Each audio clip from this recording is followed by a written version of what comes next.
늦가을의 차가운 밤 공기가 서울 번화가의 뒷골목을 감쌌다.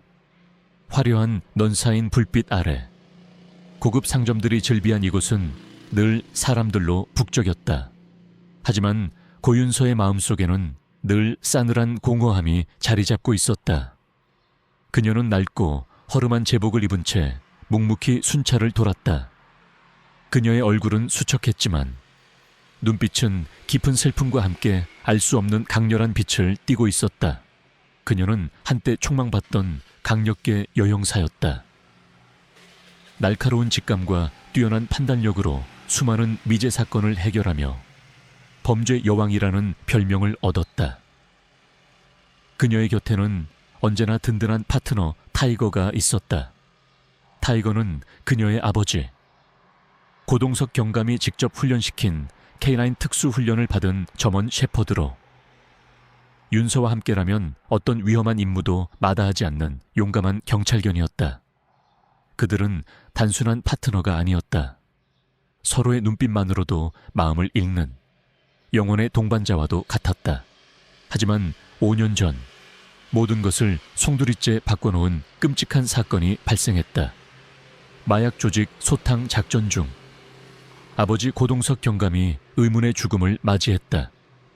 타이거는 아버지와 함께 작전에 나섰지만 아버지의 죽음 이후 광기에 사로잡힌 듯 날뛰며 공격적인 성향을 보였다. 결국 타이거는 안락사 처분을 받았다.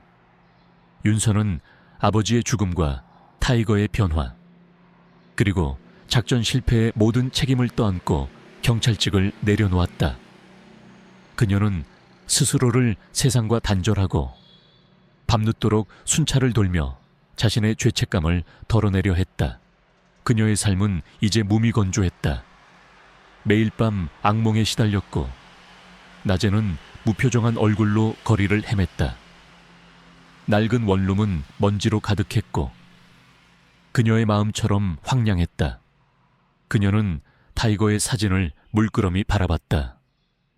사진 속 타이거는 늠름하고 용맹했다. 하지만 그녀의 기억 속 타이거는 광기에 사로잡힌 무섭고 잔인한 짐승이었다. 그녀는 타이거의 눈빛에서 읽었던 알 수 없는 공포를 이해할 수 없었다. 왜 타이거는 변했던 걸까? 왜 그날 그렇게 날뛰었던 걸까? 이 모든 질문은 그녀의 심장을 찢어 놓았다. 그날 밤 윤서는 평소처럼 한적한 뒷골목을 순찰하고 있었다. 차가운 바람이 그녀의 뺨을 스쳤지만 그녀는 아무것도 느끼지 못했다. 그녀의 발걸음은 힘없이 바닥을 끌었다. 그때 멀리서 요란한 오토바이 소리가 들려왔다. 굉음과 함께 나타난 것은 검은색 가죽 재킷을 입은 오토바이 폭주족 무리였다. 그들은 헬멧을 쓰고 있었지만 그들의 눈빛에는 위협적인 기운이 감돌았다. 그들은 난폭하게 오토바이를 몰며 골목길을 질주했고 사람들은 그들을 피해 벽 쪽으로 바싹 붙었다. 그중 한 명이 윤서의 앞을 지나가다가 갑자기 오토바이를 멈췄다. 그는 헬멧을 벗지 않은 채 거만하게 윤서를 내려다봤다. 그의 이름은 이강현, 이태원 일대의 유흥가를 장악하고 있는 폭력 조직 하바리지 블랙 코브라의 간부였다.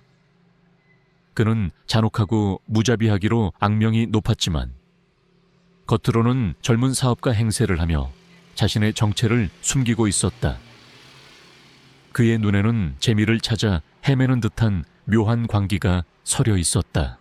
야, 아가씨, 혼자 뭘 꾸물거려. 여기가 내 놈들 놀이터인 줄 알아. 이강현은 비웃듯이 말했다. 그의 시선은 낡은 상자 안에 웅크리고 있는 개를 향했다. 거대한 점원 셰퍼드였다. 녀석은 온몸이 진흙투성이의 털은 엉망으로 엉켜 있었고 몸은 앙상하게 말라 있었다. 녀석은 고통에 신음하고 있었다. 에어이, 이게 좀 봐라. 꼬라지하고는 이런 쓰레기 같은 개가 왜 여기 있어? 이강현은 비웃듯이 말하며 개를 향해 발을 뻗었다. 그리고는 장난스럽게. 하지만 악의적으로 개의 옆구리를 걷어찼다. 개는 킥소리와 함께 컹 하고 짧게 낑낑거리는 소리를 내며 휘청거렸다. 윤서의 눈빛이 섬뜩하게 변했다. 그녀는 주먹을 꽉 쥐었다. 동물 학대, 그녀의 트라우마를 건드리는 행동이었다. 그녀는 개에게 다가갔다. 개의 눈빛은 증오와 분노로 이글거렸지만 그 속에는 알 수 없는 깊은 슬픔과 공포가 담겨 있었다. 윤서는 개가 단순히 사나운 개가 아니라고 직감했다. 녀석은 분명히 과거에 끔찍한 학대를 당했을 것이었다. 이봐요, 지금 뭐 하는 짓입니까? 당장 그만두세요. 윤서가 소리쳤다. 그녀의 목소리는 떨렸지만 그 속에는 단호함이 묻어 있었다. 이강현은 윤서의 등장에 당황한 듯 했지만 이내 비웃었다. 어쭈, 이 아가씨가 감히 내 일에 참견해. 이 개는 어차피 쓰레기야. 내가 뭘 하든 상관없잖아. 그는 윤서를 밀치려 했다. 하지만 윤서는 물러서지 않았다. 그녀의 눈빛은 이강현을 향해 날카롭게 빛났다. 그녀는 어릴 적 자신의 강아지를 학대하던 이웃집 남자의 잔혹한 눈빛을 이강현에게서 보았다. 그녀는 더 이상 침묵할 수 없었다. 당신은 이 개를 학대했습니다. 동물 학대는 명백한 범죄입니다. 윤서가 소리쳤다. 이강현은 코웃음을 쳤다. 웃기지도 않는 소리. 이놈은 사람을 물어서 버려진 놈이야. 학대라니, 내가 이놈을 얼마나 잘 돌봐주었는데. 그는 개를 향해 몽둥이를 휘두르려 했다. 윤서는 망설임 없이 몽둥이를 붙잡았다. 그녀의 손에서 땀이 흘러내렸다. 이강현은 윤서의 힘에 당황한 듯 몽둥이를 놓쳤다. 이 미친년이 감히 나한테 대들어. 이강현은 분노에 찬 목소리로 소리쳤다. 그는 윤서의 뺨을 향해 손을 뻗었다. 그 순간 개는 낮은 으르렁거림과 함께 철창 안에서 몸을 떨기 시작했다. 녀석은 이강현을 향해 맹렬하게 으르렁거렸다. 녀석의 몸에서는 강렬한 경고의 기운이 뿜어져 나왔다. 개는 마치 윤서를 보호하려는 듯 철창을 향해 몸을 비비며 날뛰었다. 녀석은 이강현을 향해 위협적으로 달려들었다. 이강현은 개의 예상치 못한 반응에 당황하며 뒤로 물러섰다. 그의 얼굴에는 공포가 서려 있었다. 개의 눈빛에서 느껴지는 강렬한 살기에 그는 겁을 먹은 듯 했다. 윤서는 이강현을 노려봤다. 당신은 이 개를 학대했을 뿐만 아니라 녀석을 더 폭력적으로 만들고 있습니다. 이 개는 치료받아야 합니다. 이강현은 개의 위협에 더 이상 다가오지 못했다. 그는 비열하게 웃으며 윤서를 노려봤다. 흥 두고 보자고. 어차피 쓰레기 같은 놈이야. 내년이 아무리 발버둥 쳐도 소용없어. 그는 분노에 찬 얼굴로 오토바이에 올라탔다. 그는 떠나기 직전 윤서를 향해 섬뜩한 눈빛을 보냈다. 오늘 일 잊지 않을 거야. 반드시 그 대가를 치르게 될 거야. 이강현은 찢어진 바짓가랑이를 휘날리며 사라졌다. 윤서는 개에게 다가갔다. 개는 여전히 흥분한 상태였지만 그녀의 눈빛은 윤서를 향해 있었다. 그 눈빛에는 분노 대신 알 수 없는 간절함과 함께 희미한 신뢰가 담겨 있었다. 윤서는 조심스럽게 개의 철창에 손을 내밀었다. 개는 윤서의 손을 노려봤지만 이내 천천히 다가와 윤서의 손 냄새를 맡았다. 녀석의 코가 윤서의 손에 닿자마자 윤서의 손에서 따뜻한 온기가 뿜어져 나오는 듯 했다. 윤서는 개의 털을 조심스럽게 쓰다듬었다. 녀석의 몸은 차갑고 거칠었지만 그 속에서 희미한 떨림이 느껴졌다. 아가, 내가 너를 도와줄게. 너의 고통을 끝내줄게. 그리고 네가 왜 이렇게 됐는지 반드시 밝혀낼 거야. 윤서는 개의 눈을 바라보며 속삭였다.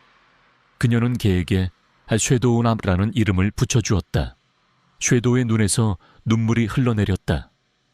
녀석은 윤서의 손을 핥았다. 그것은 단순한 접촉이 아니었다. 그것은 녀석의 마지막 희망이자 윤서를 향한 침묵의 약속이었다. 쉐도우는 윤서에게 자신의 모든 것을 내보이는 듯했다. 그의 마음속 깊이 숨겨져 있던 고통과 공포, 그리고 알 수 없는 진실까지 윤서는 쉐도우의 목덜미를 조심스럽게 살폈다. 녀석의 목덜미에는 낡고 희미한 목걸이가 채워져 있었다. 목걸이 안쪽에는 희미하게 새겨진 문신이 보였다. 뱀이 또아리를 튼 듯한 기묘한 문양이었다. 서준은 그 문양을 한눈에 알아봤다. 5년 전 아버지의 죽음 이후 아버지의 경찰견, 타이거 풀의 몸에서도 발견되었던 바로 그 문양이었다. 그리고 그 문양은 아버지의 유품에서도 발견되었던 알 수 없는 금속 조각에도 똑같이 새겨져 있었다. 이럴 수가. 윤서의 목소리가 떨렸다. 쉐도우가 바로 아버지의 경찰견, 타이거였다니. 5년 전 죽었다고 알려진 타이거가 살아있었다니.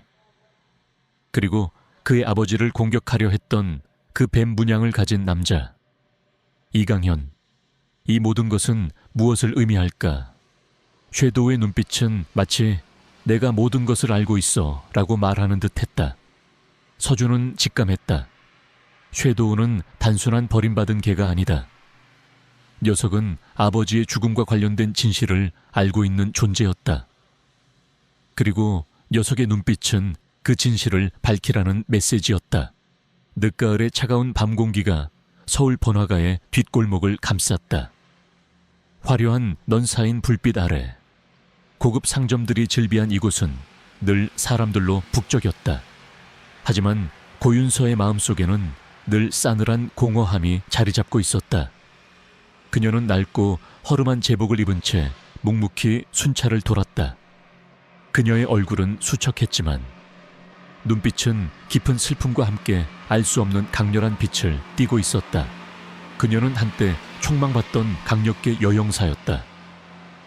날카로운 직감과 뛰어난 판단력으로 수많은 미제 사건을 해결하며 범죄의 여왕이라는 별명을 얻었다. 그녀의 곁에는 언제나 든든한 파트너 타이거가 있었다. 타이거는 그녀의 아버지, 고동석 경감이 직접 훈련시킨 케인린 특수훈련을 받은 점원 셰퍼드로 윤서와 함께라면 어떤 위험한 임무도 마다하지 않는 용감한 경찰견이었다.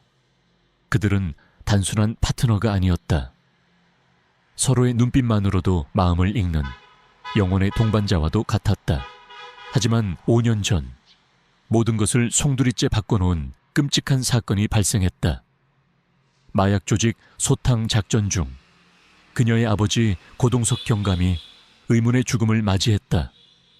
타이거는 아버지와 함께 작전에 나섰지만 아버지의 죽음 이후 광기에 사로잡힌 듯 날뛰며 공격적인 성향을 보였다. 결국 타이거는 안락사 처분을 받았다. 윤서는 아버지의 죽음과 타이거의 변화, 그리고 작전 실패의 모든 책임을 떠안고 경찰직을 내려놓았다. 그녀는 스스로를 세상과 단절하고 밤늦도록 순찰을 돌며 자신의 죄책감을 덜어내려 했다. 그녀의 삶은 이제 무미건조했다. 매일 밤 악몽에 시달렸고 낮에는 무표정한 얼굴로 거리를 헤맸다.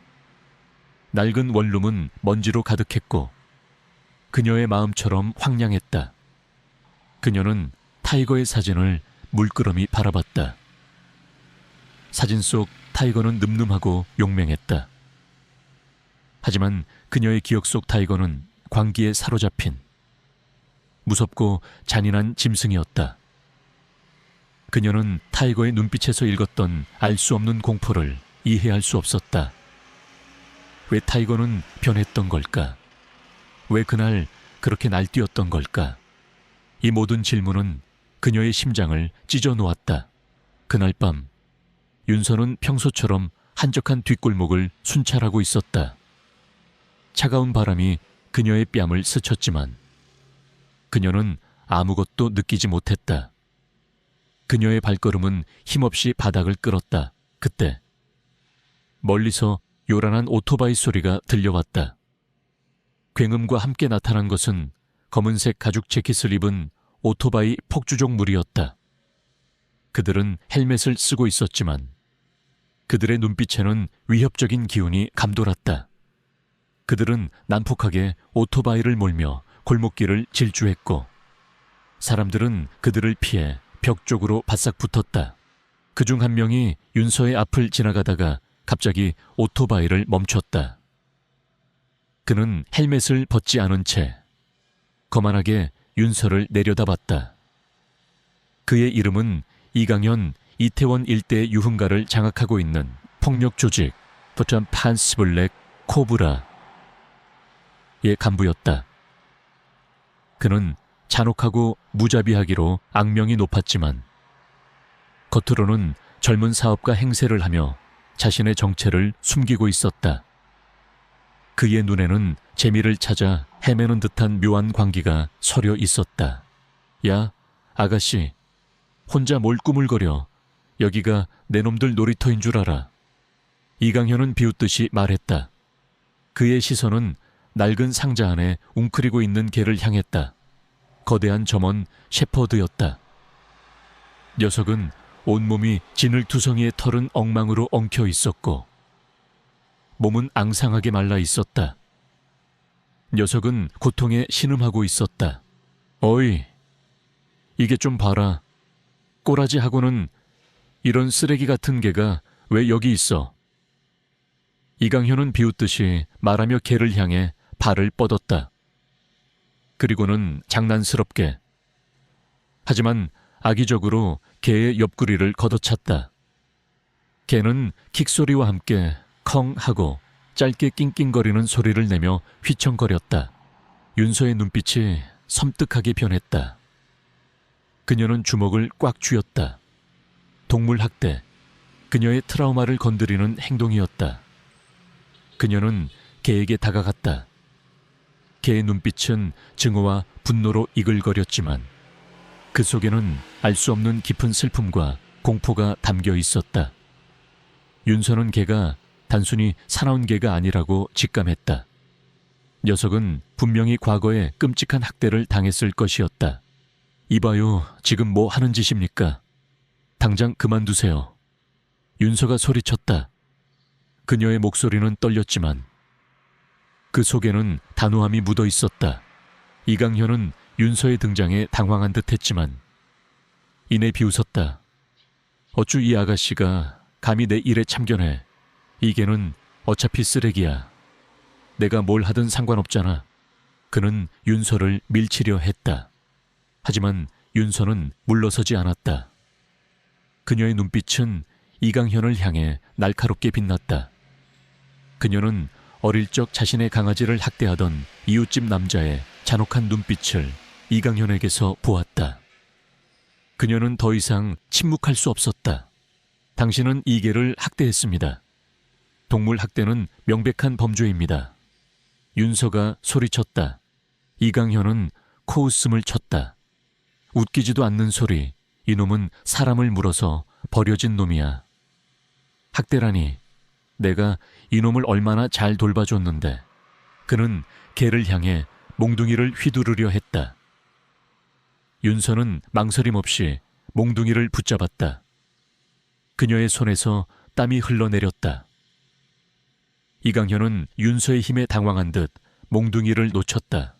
이 미친년이 감히 나한테 대들어. 이강현은 분노의 찬 목소리로 소리쳤다. 그는 윤서의 뺨을 향해 손을 뻗었다.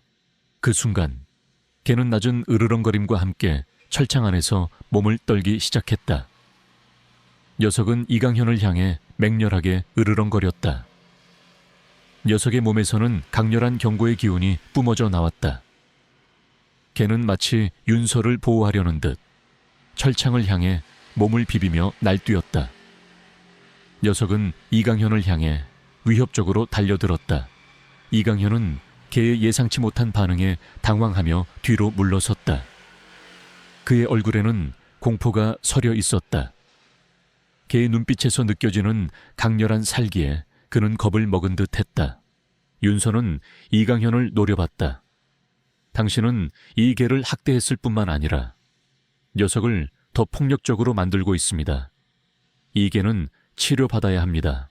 이강현은 개의 위협에 더 이상 다가오지 못했다. 그는 비열하게 웃으며 윤서를 노려봤다.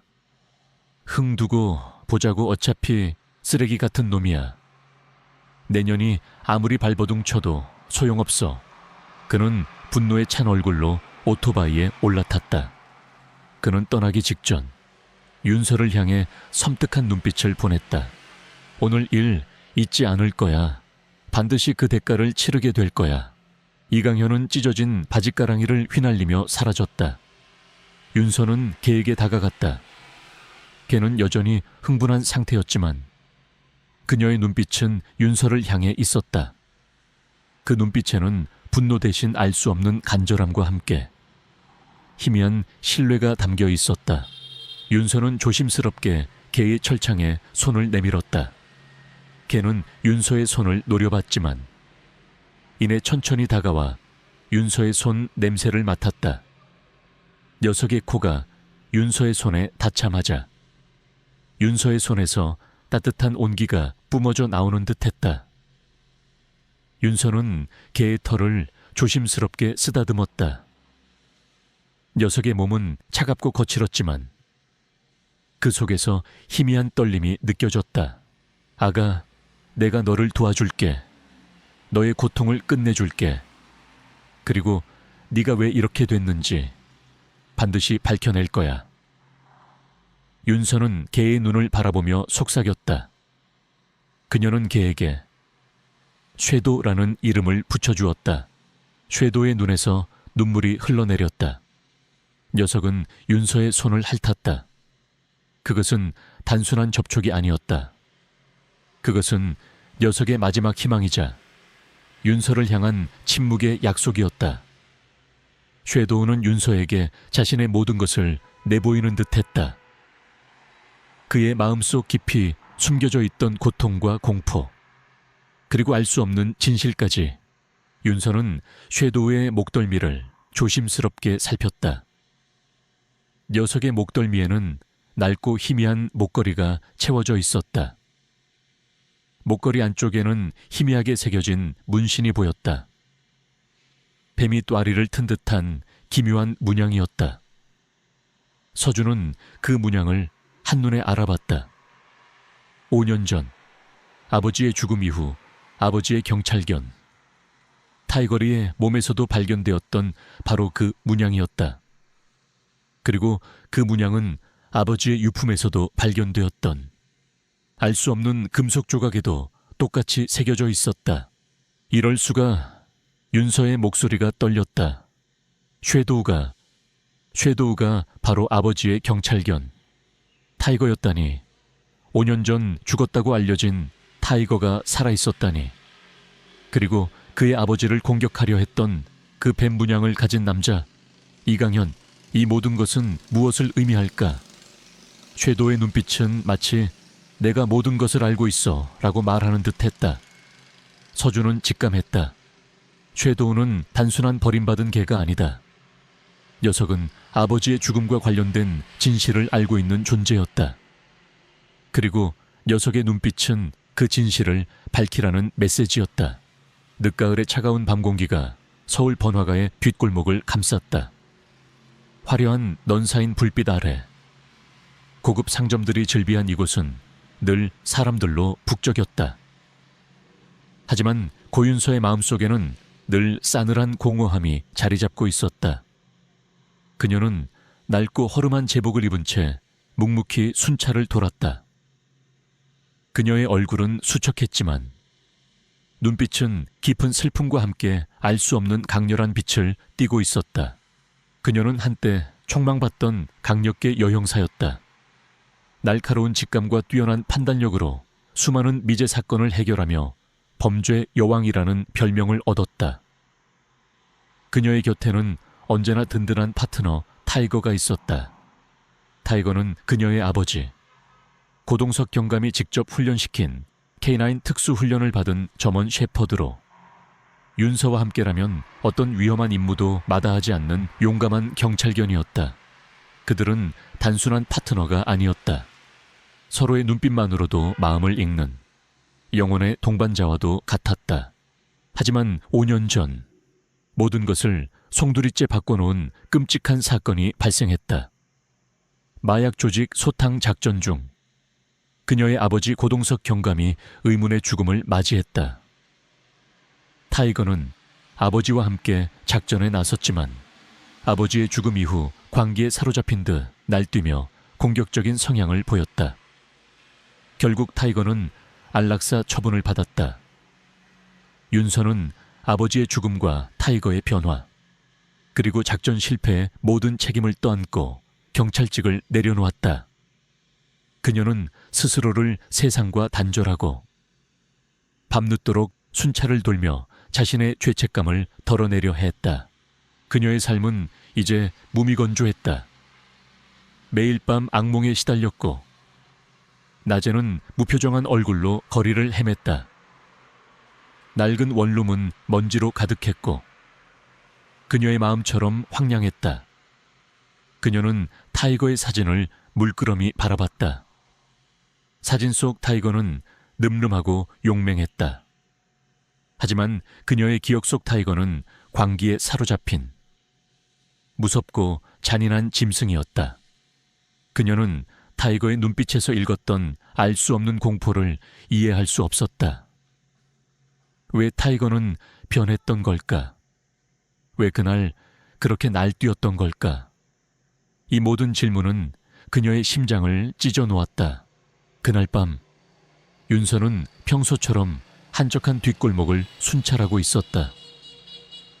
차가운 바람이 그녀의 뺨을 스쳤지만 그녀는 아무것도 느끼지 못했다. 그녀의 발걸음은 힘없이 바닥을 끌었다.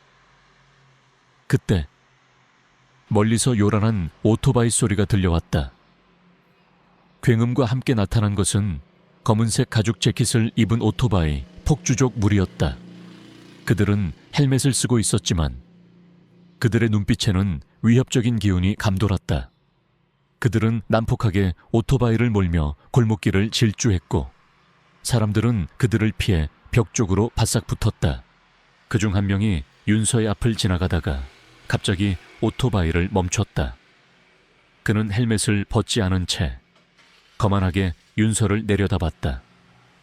그의 이름은 이강현, 이태원 일대 유흥가를 장악하고 있는 폭력 조직 블랙 코브라의 간부였다. 그는 잔혹하고 무자비하기로 악명이 높았지만 겉으로는 젊은 사업가 행세를 하며 자신의 정체를 숨기고 있었다. 그의 눈에는 재미를 찾아 헤매는 듯한 묘한 광기가 서려 있었다. 야, 아가씨, 혼자 뭘 꾸물거려. 여기가 내 놈들 놀이터인 줄 알아. 이강현은 비웃듯이 말했다. 그의 시선은 낡은 상자 안에 웅크리고 있는 개를 향했다.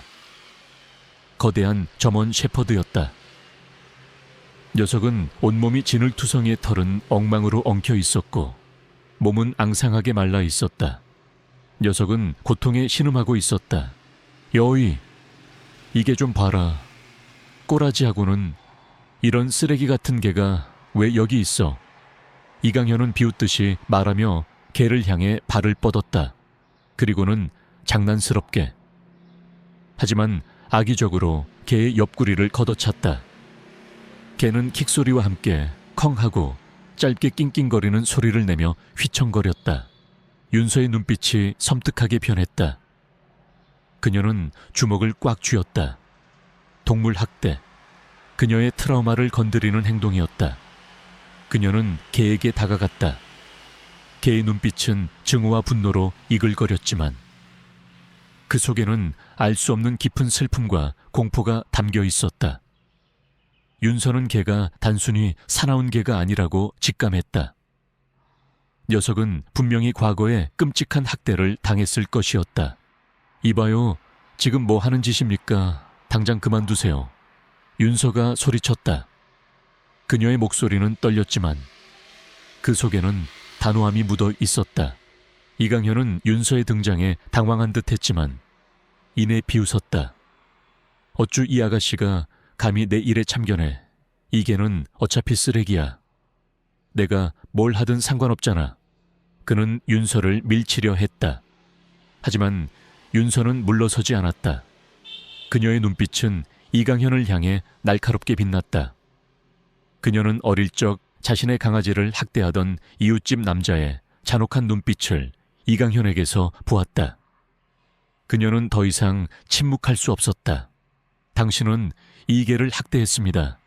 동물 학대는 명백한 범죄입니다. 윤서가 소리쳤다. 이강현은 코웃음을 쳤다. 웃기지도 않는 소리.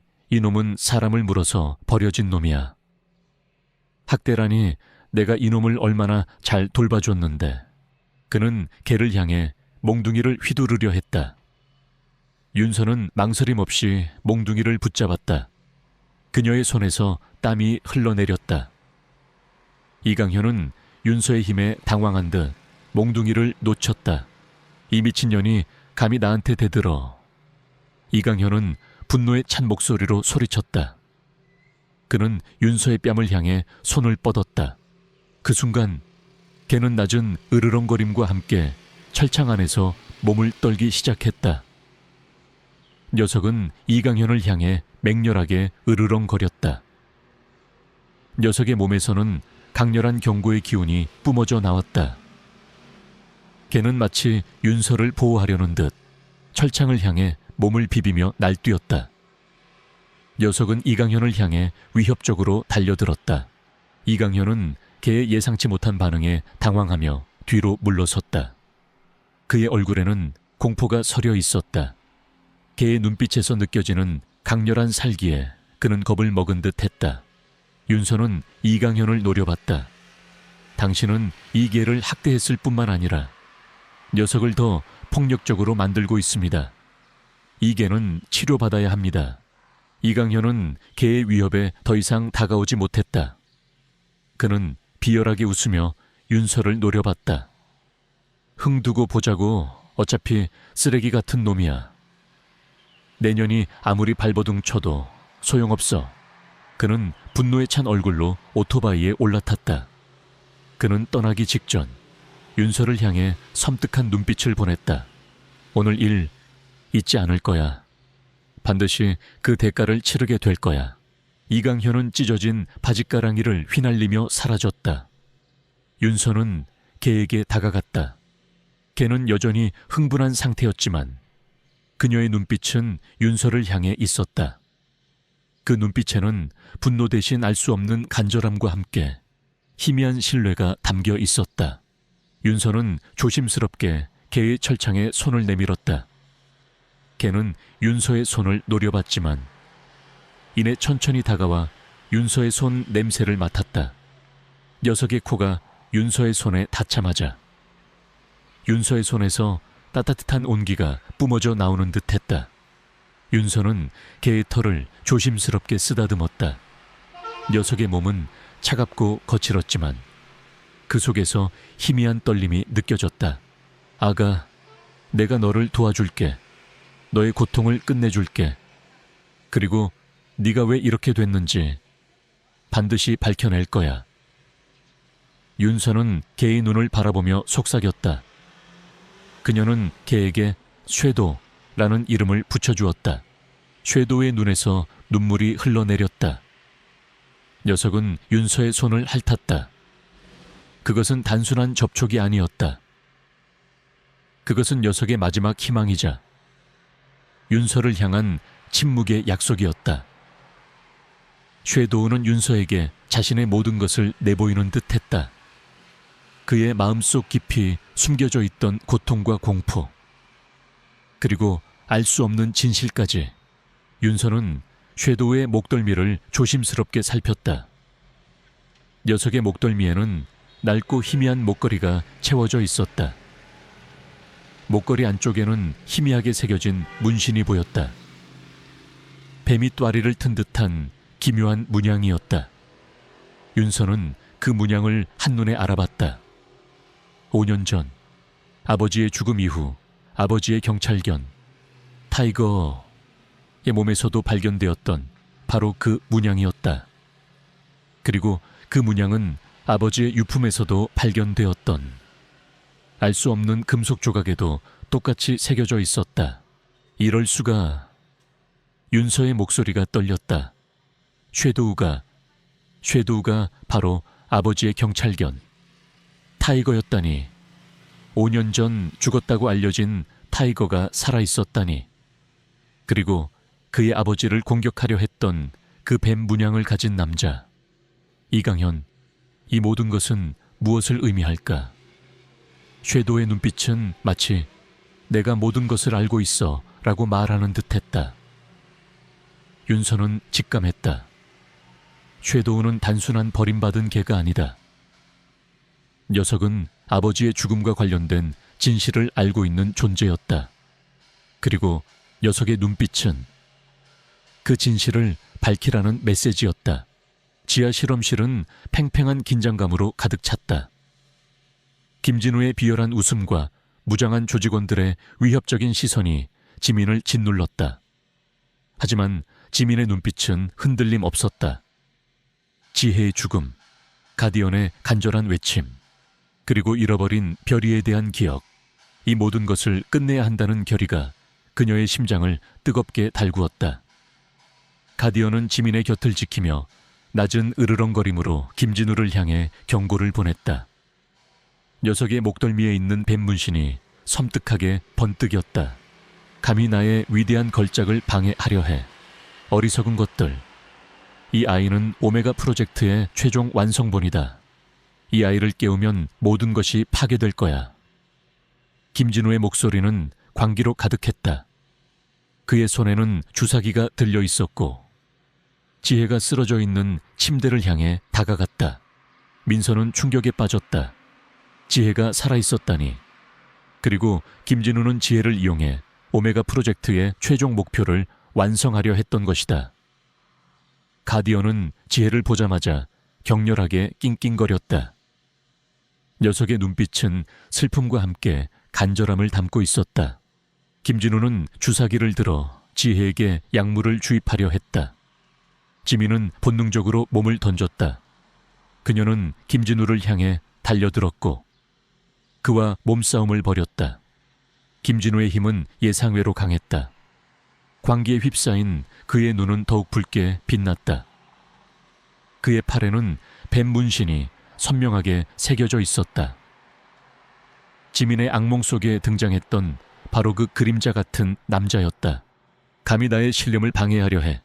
이 미물 따위가. 김진우는 지민의 목을 움켜쥐었다. 지민은 숨이 막혔다. 그녀의 머릿속에는 지혜와 가디언, 그리고 잃어버린 별이의 모습이 교차했다. 그녀는 이대로 포기할 수 없었다.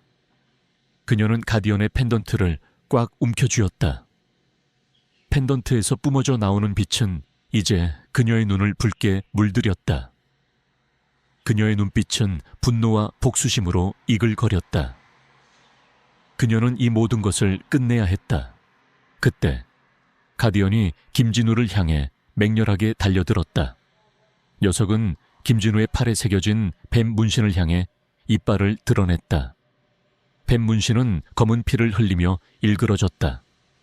김진우는 고통에 절규하며 뒤로 물러섰다. 그의 힘은 약해지는 듯했다. 가디언은 지혜가 갇힌 유리관을 향해 맹렬하게 달려들었다. 녀석은 유리관을 향해 몸을 비비며 낑낑거렸다. 가디언의 펜던트에서 뿜어져 나오는 빛이 유리관에 닿자마자 유리관에 금이 가기 시작했다. 가디언은 마지막 힘을 짜내듯 유리관을 물어뜯었다. 쾅! 귀를 찢는 듯한 소리와 함께 유리관이 산산조각났다. 투명한 액체가 쏟아져 내렸고 지혜의 몸이 바닥으로 쓰러졌다. 지혜의 붉게 빛나던 눈은 이제 희미해져 있었다. 가디언은 지혜의 곁에 앉아 그녀의 얼굴을 핥았다. 녀석의 눈빛은 지혜를 향한 사랑과 안도감으로 가득했다.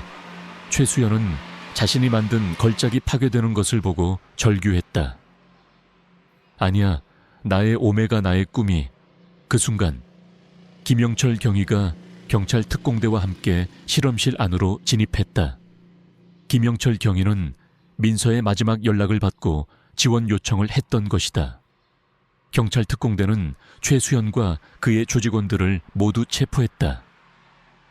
최수연은 자신이 아난타 조직의 핵심 인물임을 자백했고, 오메가 프로젝트를 통해 새로운 초인들을 만들어 아난타의 부활을 꿈꿨다고 실토했다. 그는 지혜를 납치하여 그녀의 특별한 유전자를 이용해 실험을 진행했으며, 가디언을 이용하여 그들의 비밀을 지키려 했음을 털어놓았다. 아난타 조직은 마침내 완전히 뿌리 뽑혔다. 그들의 모든 비밀과 잔혹한 범죄들이 세상에 드러났고, 그들은 법의 심판을 받게 되었다. 민서는 지혜를 끌어안았다. 지혜는 약물 부작용으로 인해 쇠약했지만 민서의 따뜻한 온기에 안정을 찾는 듯했다. 지혜는 병원으로 이송되었고 뱀의 눈물을 이용한 치료를 통해 건강을 되찾았다. 지혜의 부모는 민서에게 감사 인사를 전하며 눈물을 흘렸다. 민서는 이제 더 이상 과거의 그림자에 갇혀있지 않았다. 그녀는 가디언의 희생과 진우의 헌신을 기억하며 새로운 삶을 살아가기로 결심했다. 그녀의 곁에는 가디언과 구출된 아이들, 그리고 그녀의 심장 속에는 진우의 영혼이 살아 숨쉬고 있었다. 그녀는 이제 단순한 청년이 아니었다. 가디언이 선택한 정의를 수호하는 이 세상의 진정한 영웅으로. 그녀의 새로운 삶은 이제 막 시작되었다. 그녀는 어둠을 밝히는 한 줄기 빛이 되어 가디언의 희생이 결코 헛되지 않았음을 증명할 것이었다. 연구소 지하 실험실은 팽팽한 긴장감으로 가득 찼다. 김진우의 비열한 웃음과 무장한 조직원들의 위협적인 시선이 지민을 짓눌렀다. 하지만 지민의 눈빛은 흔들림 없었다. 지혜의 죽음, 가디언의 간절한 외침, 그리고 잃어버린 별이에 대한 기억. 이 모든 것을 끝내야 한다는 결의가 그녀의 심장을 뜨겁게 달구었다. 가디언은 지민의 곁을 지키며 낮은 으르렁거림으로 김진우를 향해 경고를 보냈다.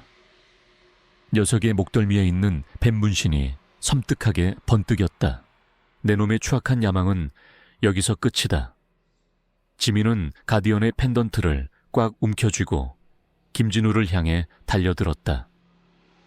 펜던트에서 뿜어져 나오는 빛은 이제 그녀의 눈을 붉게 물들였다. 김진우는 지민의 예상치 못한 공격에 당황하며 총을 빼들어 겨눴다. 총성이 울려 퍼졌다.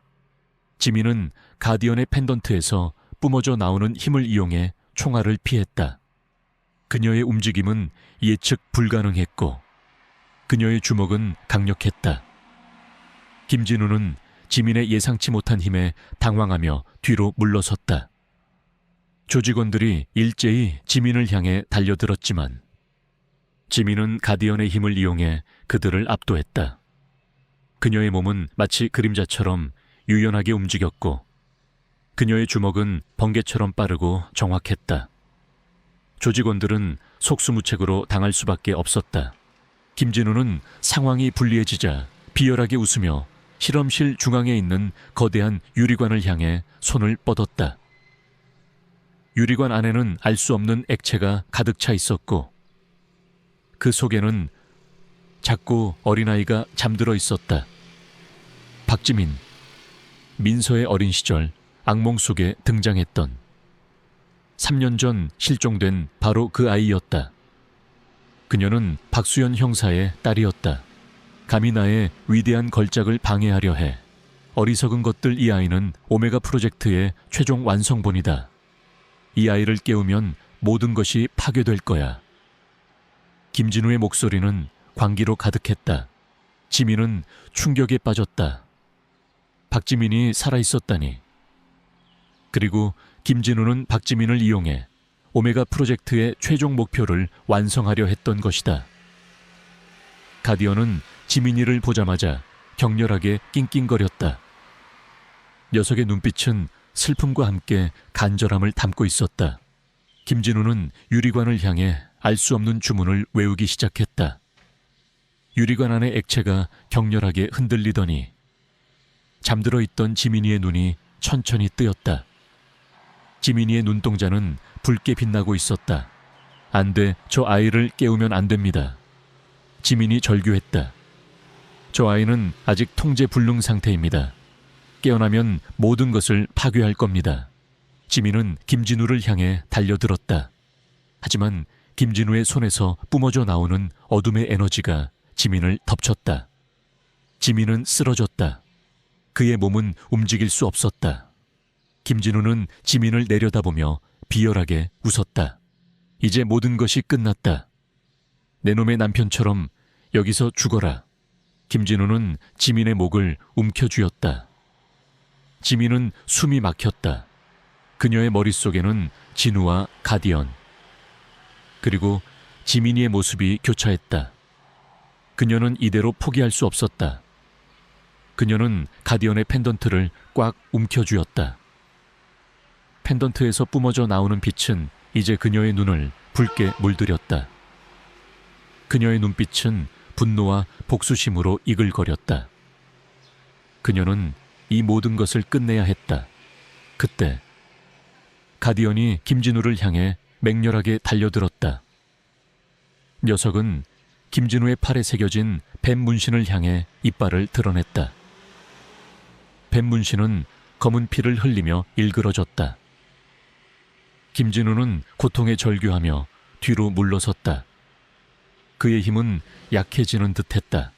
가디언은 지민이가 갇힌 유리관을 향해 맹렬하게 달려들었다.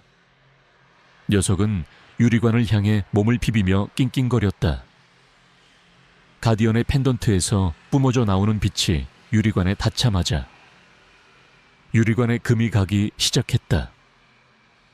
가디언은 마지막 힘을 짜내듯 유리관을 물어뜯었다. 쾅!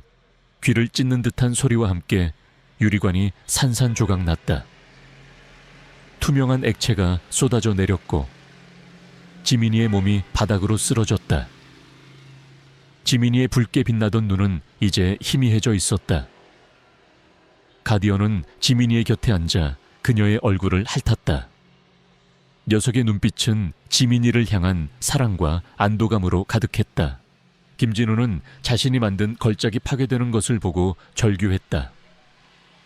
아니야, 나의 오메가, 나의 꿈이 그 순간 김영철 경위가 경찰 특공대와 함께 실험실 안으로 진입했다. 김영철 경위는 민서의 마지막 연락을 받고 지원 요청을 했던 것이다. 경찰 특공대는 김진우와 그의 조직원들을 모두 체포했다. 김진우는 자신이 아난타 조직의 핵심 인물임을 자백했고 오메가 프로젝트를 통해 새로운 초인들을 만들어 아난타의 부활을 꿈꿨다고 실토했다. 아난타 조직은 마침내 완전히 뿌리 뽑혔다. 그들의 모든 비밀과 잔혹한 범죄들이 세상에 드러났고 그들은 법의 심판을 받게 되었다. 지민은 지민이를 끌어안았다. 지민이는 약물 부작용으로 인해 쇠약했지만 지민의 따뜻한 온기에 안정을 찾는 듯했다. 지민이는 병원으로 이송되었고 뱀의 눈물을 이용한 치료를 통해 건강을 되찾았다. 지민이의 부모는 지민에게 감사 인사를 전하며 눈물을 흘렸다. 지민은 이제 더 이상 과거의 그림자에 갇혀 있지 않았다. 그녀는 가디언의 희생과 진우의 헌신을 기억하며 새로운 삶을 살아가기로 결심했다.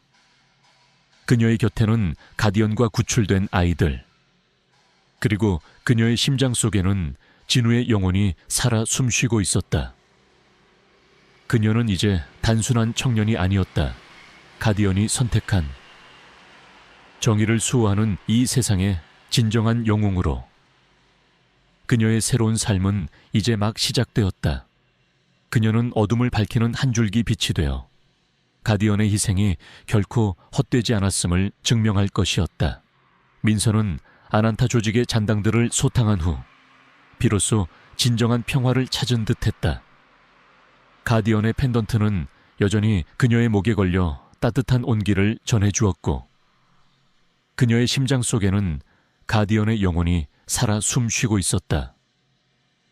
이소연 변호사는 민서의 곁에서 그를 지지했고, 김영철 경위는 민서의 활약에 깊이 감사했다. 하지만 민서는 알고 있었다. 어둠은 완전히 사라지지 않는다는 것을. 김진우와 그의 배후 세력인 아난타 조직의 핵심 잔당들은 모두 체포되어 법의 심판을 받았다. 그들의 잔혹한 이루 오메가 프로젝트 카파안와 뱀의 눈물난을 이용한 세계 지배 야욕은 만천에 드러났고, 세상은 그들의 악행에 경악했다. 정의는 실현되었지만 그 과정에서 수많은 희생이 뒤따랐다. 민서는 그들의 희생을 잊지 않고 자신이 가진 힘을 올바른 곳에 사용하기로 다짐했다. 민서는 경찰에 복직하지 않았다. 그녀는 더 이상 과거의 그늘에 갇히고 싶지 않았다. 그녀는 가디언의 펜던트가 부여한 새로운 능력, 즉 위험을 감지하고 숨겨진 진실을 파헤치는 능력을 이용해 어둠 속에 숨겨진 악을 찾아내고 약한 자들을 보호하는 그림자 수호자가 되기로 결심했다. 이소연 변호사는 그녀의 파트너가 되어 그림자 수호자의 활동을 법적으로 지원하기로 했다. 그들은 첫 번째 임무로 오랫동안 미제 사건으로 남아있던 연쇄 실종 사건을 파헤치기 시작했다. 실종자들은 모두 특정 유전자를 가진 아이들이었고, 그들은 모두 아난타 조직과 관련된 고아원에서 생활했던 아이들이었다. 민서는 직감했다. 아난타 조직의 잔당들이 여전히 오메가 프로젝트 아래 후속 작업을 진행하고 있을 것이라고. 민서와 소연은 실종된 아이들의 부모들을 만났다. 부모들은 절망과 슬픔에 잠겨 있었다. 민서는 그들의 고통을 누구보다 잘 이해했다. 그녀는 가디언의 펜던트에서 뿜어져 나오는 온기를 느끼며 아이들을 반드시 찾아주겠다고 약속했다. 수사 과정은 험난했다. 아난타 조직의 잔당들은 교활했고 그들의 흔적은 희미했다. 하지만 민서의 감각은 더욱 날카로워져 있었다. 그녀는 가디언의 펜던트가 떨리는 방향으로 움직이며 어둠 속에 숨겨진 진실을 찾아 나갔다. 펜던트는 위험이 다가올 때마다 경고를 보냈고 그들을 안전하게 이끌었다. 며칠간의 추적 끝에 그들은 서울 외곽에 버려진 연구시설을 찾아냈다. 연구시설은 겉보기에는 낡고 허름했지만 그 안에는 첨단 장비들이 숨겨져 있었다. 민서는 펜던트의 떨림을 느꼈다. 이곳이 바로 아난타 조직의 잔당들이 오메가 프로젝트부를 제기하고 있는 곳이었다. 민서와 소연은 연구시설 안으로 잠입했다. 연구시설 내부는 미로처럼 복잡했고 낡은 실험 기구들이 음산한 분위기를 풍겼다. 그들은 소리 없이 움직이며 주변을 살폈다. 그때 희미한 아이들의 울음소리가 들려왔다. 아이들은 연구시설 깊숙한 곳에 감금되어 있었다. 민서와 소연은 아이들의 울음소리를 따라갔다. 그들이 도착한 곳은 거대한 철창이 놓인 실험실이었다. 철창 안에는 실종된 아이들이 갇혀 있었고 그들은 모두 약물에 취한 듯 의식이 희미했다. 그리고 실험실 중앙에는 낡은 실험복을 입은 한 노인이 서 있었다. 노인의 팔에는 뱀 문신이 희미하게 새겨져 있었다. 그는 아난타 조직의 마지막 과학자 닥터 그림잠이었다. 결국 여기까지 왔군. 백구의 힘을 가진 자여. 하지만 내 놈이 감히 나의 위대한 프로젝트를 방해할 수 있을 것 같으냐. 닥터 그림자가 비열하게 웃었다. 그의 뒤에는 무장한 조직원들이 서 있었다. 민서는 가디언의 펜던트를 꽉 움켜쥐었다. 펜던트에서 뿜어져 나오는 빛은 이제 그녀의 눈을 붉게 물들였다. 그녀의 눈빛은 분노와 복수심으로 이글거렸다. 그녀는 아이들을 구하고 닥터 그림자의 잔혹한 프로젝트를 끝내야 했다. 내 놈의 추악한 야망은 여기서 끝이다. 민서는 닥터 그림자를 향해 달려들었다. 닥터 그림자는 총을 빼들어 민서를 향해 겨눴다. 총성이 울려 퍼졌다. 민서는 총알을 피하며 닥터 그림자에게 돌진했다. 그녀의 움직임은 예측 불가능했고 그녀의 주먹은 강력했다. 닥터 그림사는 민서의 예상치 못한 힘에 당황하며 뒤로 물러섰다. 조직원들은 민서를 향해 달려들었지만 민서는 가디언의 힘을 이용해 그들을 압도했다. 소연은 아이들을 구하기 위해 철창문을 열려 했다. 하지만 철창문은 굳게 잠겨 있었다. 소연은 펜던트를 향해 손을 뻗었다. 펜던트에서 뿜어져 나오는 빛이 철창문에 닿자마자 철창문이 굉음을 내며 열리기 시작했다. 가디언의 힘이 그들에게 또 다른 기적을 선사한 것이다. 아이들이 철창 밖으로 뛰쳐나왔다. 소연은 아이들을 보호하며 실험실 밖으로 대피시켰다.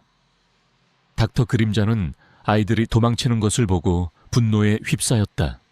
젠장 내 위대한 걸작들이. 그는 민서를 향해 달려들었다. 그의 팔에 새겨진 뱀 문신이 붉게 빛났다. 그의 손에서 알 수 없는 에너지가 뿜어져 나왔다. 민서는 닥터 그림자의 공격을 피하며 그의 팔에 새겨진 뱀 문신을 향해 주먹을 날렸다. 뱀 문신이 새겨진 살같이 찢어지며 검은 피가 쏟아져 나왔다. 닥터 그림자는 고통에 절규하며 쓰러졌다. 그의 힘은 약해지는 듯했다. 그때 김영철 경위의 옛 동료들이 이끄는 경찰 특공대가 연구시설 안으로 진입했다. 소연이 지원 요청을 했던 것이다. 경찰 특공대는 닥터 그림자와 그의 조직원들을 모두 체포했다. 닥터 그림자는 자신이 아난타 조직의 마지막 잔당임을 자백했고 오메가 프로젝트를 통해 새로운 초인들을 만들어 아난타의 부활을 꿈꿨다고 실토했다. 아난타 조직은 마침내 완전히 뿌리 뽑혔다. 그들의 모든 비밀과 잔혹한 범죄들이 세상에 드러났고 그들은 법의 심판을 받게 되었다. 민서는 아이들을 끌어안았다.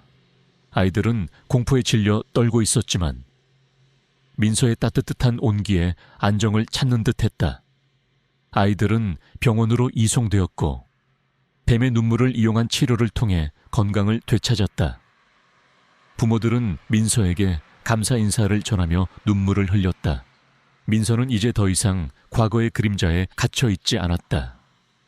그녀는 가디언의 희생과 진우의 헌신을 기억하며 새로운 삶을 살아가기로 결심했다. 그녀의 곁에는 이소연 변호사와 구출된 아이들, 그리고 그녀의 심장 속에는 가디언의 영혼이 살아 숨쉬고 있었다. 그녀는 이제 단순한 청년이 아니었다.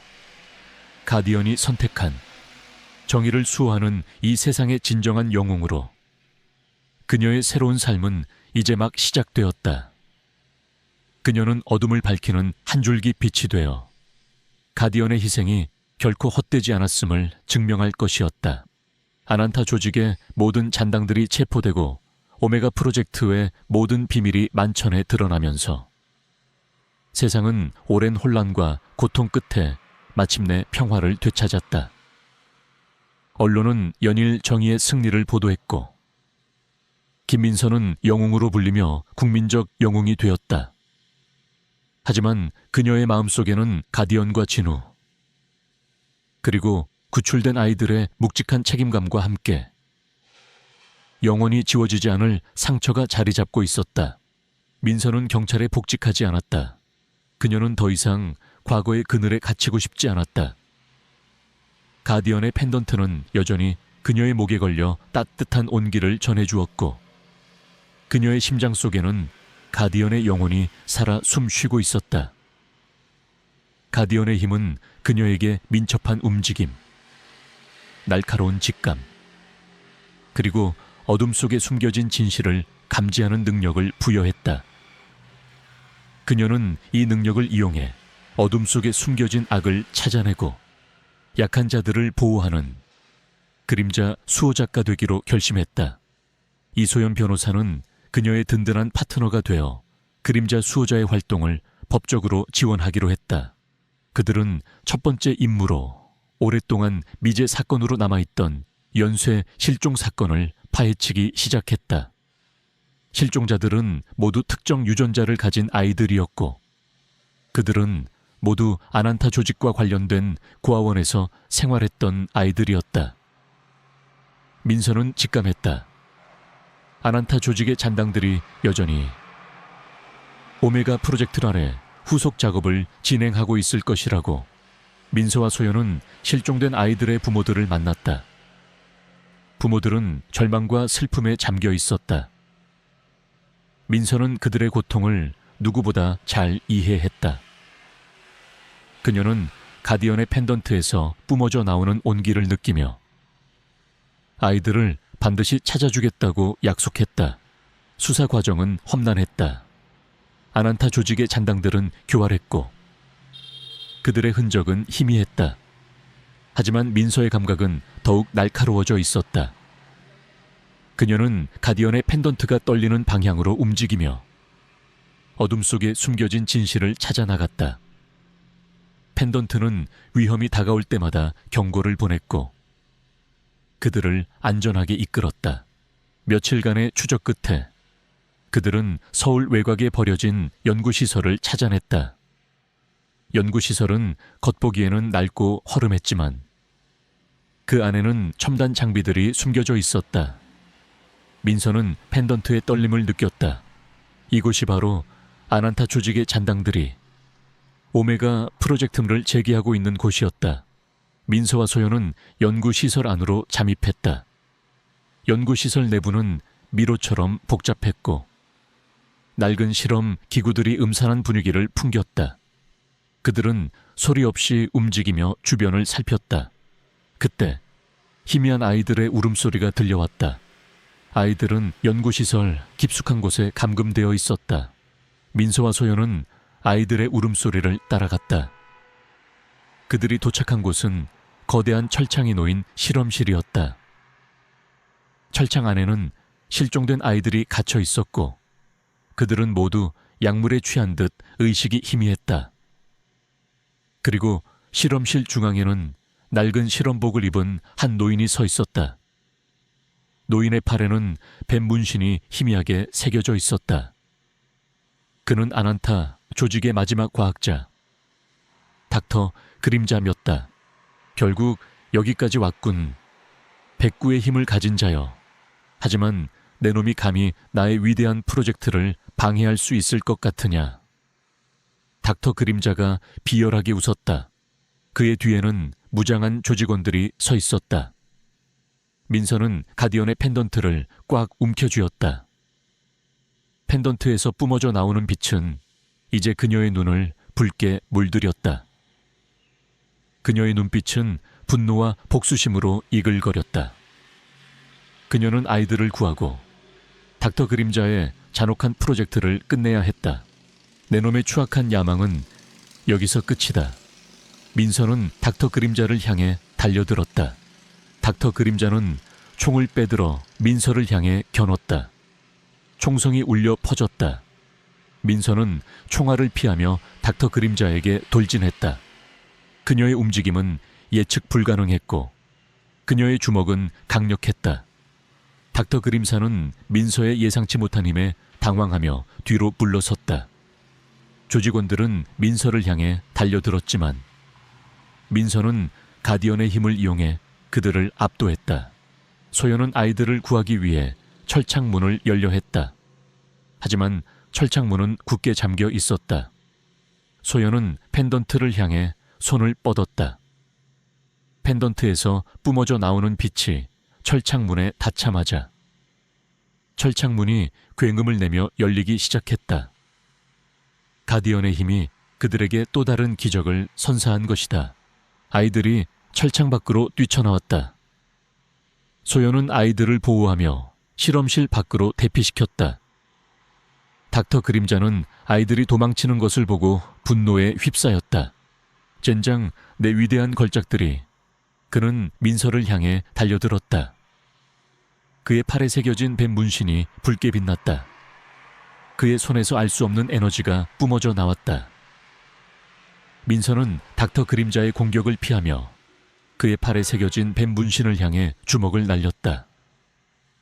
뱀 문신이 새겨진 살같이 찢어지며 검은 피가 쏟아져 나왔다. 닥터 그림사는 고통에 절규하며 쓰러졌다. 그의 힘은 약해지는 듯했다. 그때 김영철 경위의 옛 동료들이 이끄는 경찰 특공대가 연구시설 안으로 진입했다. 소연이 지원 요청을 했던 것이다. 경찰 특공대는 닥터 그림자와 그의 조직원들을 모두 체포했다. 닥터 그림사는 자신이 아난타 조직의 마지막 잔당임을 자백했고 오메가 프로젝트를 통해 새로운 초인들을 만들어 아난타의 부활을 꿈꿨다고 실토했다. 아난타 조직은 마침내 완전히 뿌리 뽑혔다. 그들의 모든 비밀과 잔혹한 범죄들이 세상에 드러났고 그들은 법의 심판을 받게 되었다. 민서는 아이들을 끌어안았다. 아이들은 공포에 질려 떨고 있었지만 민서의 따뜻한 온기에 안정을 찾는 듯했다. 아이들은 병원으로 이송되었고 뱀의 눈물을 이용한 치료를 통해 건강을 되찾았다. 부모들은 민서에게 감사 인사를 전하며 눈물을 흘렸다. 민서는 이제 더 이상 과거의 그림자에 갇혀 있지 않았다. 그녀는 가디언의 희생과 진우의 헌신을 기억하며 새로운 삶을 살아가기로 결심했다. 그녀의 곁에는 이소연 변호사와 구출된 아이들, 그리고 그녀의 심장 속에는 가디언의 영혼이 살아 숨쉬고 있었다. 그녀는 이제 단순한 청년이 아니었다. 가디언이 선택한 정의를 수호하는 이 세상의 진정한 영웅으로 그녀의 새로운 삶은 이제 막 시작되었다. 그녀는 어둠을 밝히는 한 줄기 빛이 되어 가디언의 희생이 결코 헛되지 않았음을 증명할 것이었다.